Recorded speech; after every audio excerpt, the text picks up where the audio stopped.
Have you ever tripped so hard that you've emptied your bins and cleaned everything that was inside it, then put it all back? Nah, me neither. Meet the charmer, who fights for robots' rights while simultaneously being scared of them. It smells like somebody's opened a tin of tuna containing a fart inside it in this place.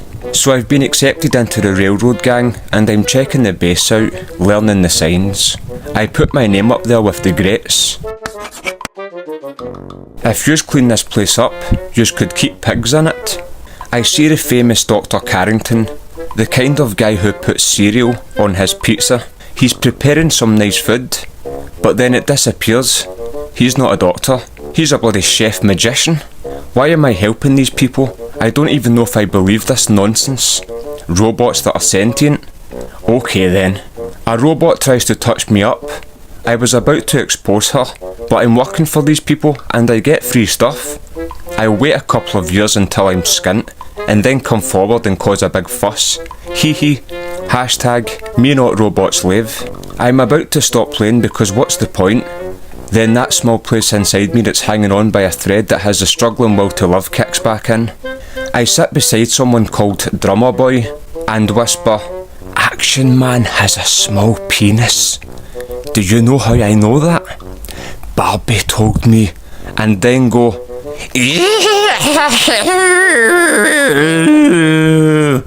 and start bopping my head up and down making fart noises and pretend to have shit myself. He gets uncomfortable and walks away. I'm no letting Mad Deacon walk past because Charmer here is a certain dominance.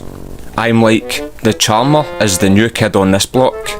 He tried again, but my greatness is too much for him. Then he walks away. Defeated, obviously.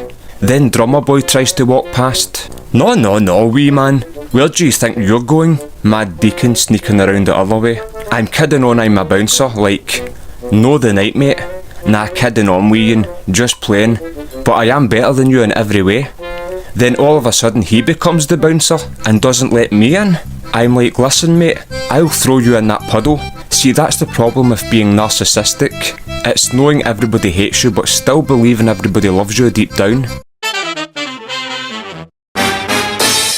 Are you just gonna lie there mate and not get the finger out whilst everyone else is working? A guy called Tinker Tom is talking one load of nonsense. But the tests lie, man. Okay, have you eaten anything out there? Because if you have, they got you. But he gives me drugs, so I'm okay with him. What am I doing?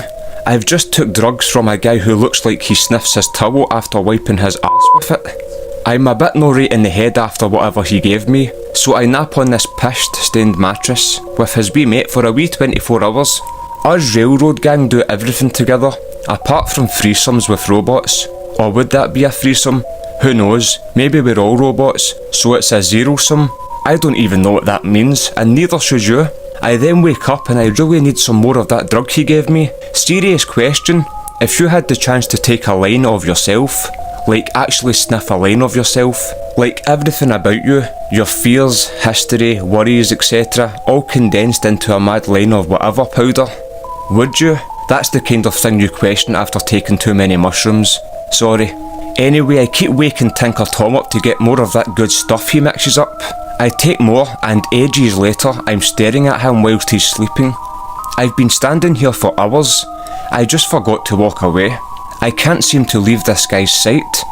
I'll be his protector, his brick wall. I'm tripping out now. I don't feel safe here. Who are these people? Are they all synths? Am I a synth? I do kind of smell like a robot. Tinker Tom wakes up, but I don't have enough for more drugs. I'm looking at my wedding ring, thinking, contemplating, am I really this low? I decide to sell it for 78 caps. That's all that bitch was worth anyway. I still don't have enough for another fix. So there's me standing practically naked. I've only went and sold all my clothes. I have officially hit rock bottom. I am now an addict. I ask Tinker Tom if I can at least have my clothes back. Show some dignity, Tom. He's like, f*** off. So I decide to tinker with Tom when he's sleeping.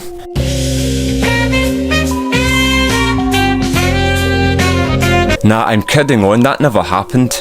I gently lay down beside him and politely ask if I could happily slide my third leg in between his for more drugs. Right, I'm joking, this has been took too far. I reinvent my image. I look like I'm gonna drop the next best Wasteland grunge album. She looks like someone I could upset easily. So I walk over to her and say, "Look, I've drew a wee picture of you." Her face was a picture. Not as good as mine though. I go and give Dr. Carrington his prototype and he's not a very nice man. The kind of guy who farts on children. Without a lick of training and us knowing hardly anything about you, Des has invited you to join HQ. It would have been nice if she had consulted with her second in command. But what's done is done. What a little idiot, Ted. I tell him he hates everyone. So, is there anyone you like? I hate him. Him and his annoying face that resembles a pot of melted cheese. Like the video If You Love Cheese? Nah, he's actually a nice guy. I hope he dies in his sleep tonight. So one of our field agents named Old Man Stockton needs help getting back a runaway synth from the Institute. Synth H2 22. So I have to go and get intel from a dead drop from Bunker Hill, and when I meet Old Man Stockton, I have to give him the correct countersign, which is... The current sign is, do you have a Geiger counter? And the counter is, mine is in the shop. Please tell me Deacon taught you that at least. You can trust me with this. I'll get it done. Just don't bollocks it up too badly. Since Dr. Carrington is such a scrungeball, I shoot him in the head. Joke. Haha. I speak to a synth called Glory and tell her Deacon is a liar. So the switchboard was crawling with bad guys.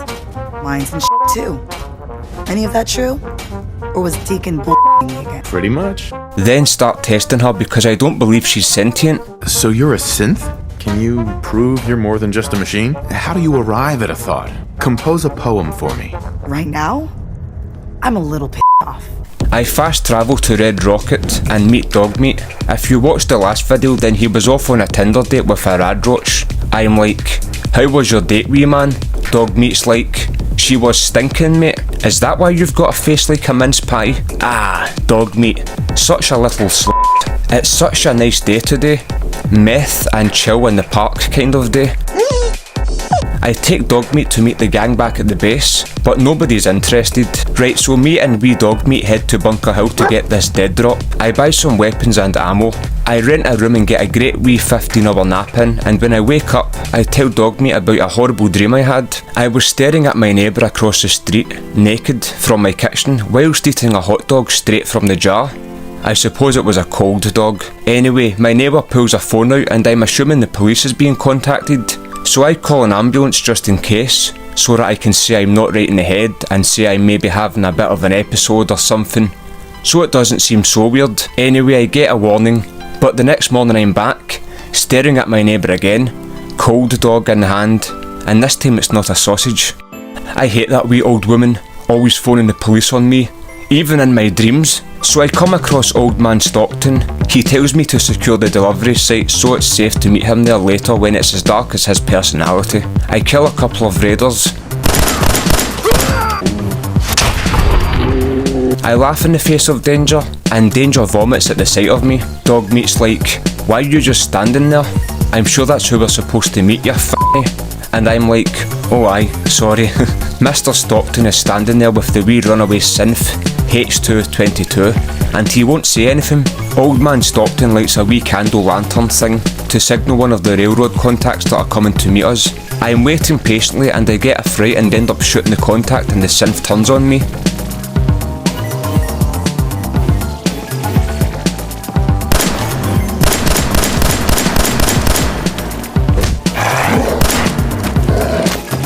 In fact, wait, that never actually happened, sorry.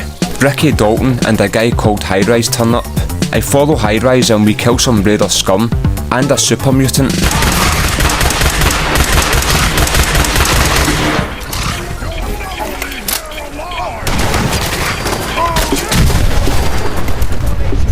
Dogmeat dodges the bullets like nobody's business.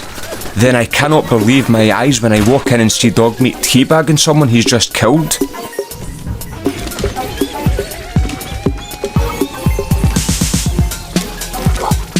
We're going to have a talk about your actions, son.